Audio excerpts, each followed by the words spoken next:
Well, Kenyan President Uhuru Kenyatta is ordering government agency chiefs to take a 20% pay cut as part of austerity measures meant to reduce the government wage bill and free up funds for use in economic development. A month after his election last year, Kenyatta announced that he would make reducing Kenya's ballooning public sector wage bill a priority, saying it was unsustainable and weighing on the national budget.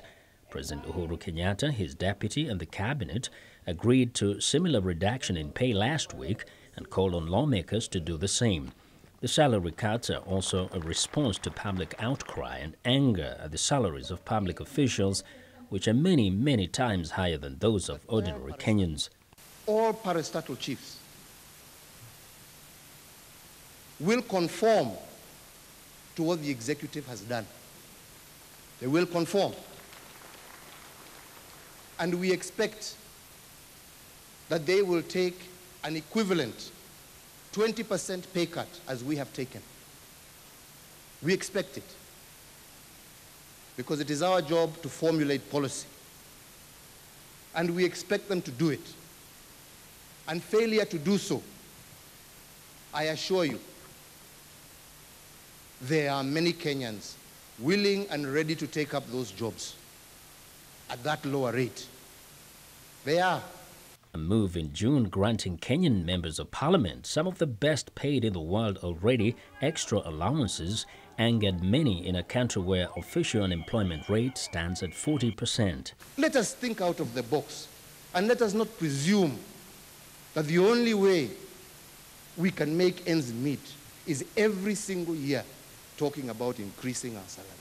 Let's talk about reducing the cost of doing business. Let us talk about investing in more appropriate ways that makes a lot more meaning to our people today and to future generations. Kenyatta said the cabinet had singled out the need for more spending in security and better housing for the police force. On the streets of Nairobi, the pay cuts seem to have widespread support. If the salary can be reduced, it's not bad. It is not bad. It is not news. It has been done by the president of France, Hollande, François Hollande, the president of France. When he came to power, he reduced his salary and some of his officials. It's okay. You know, when the president was taking over the nation, he was to improve everybody's life, not to bring it down.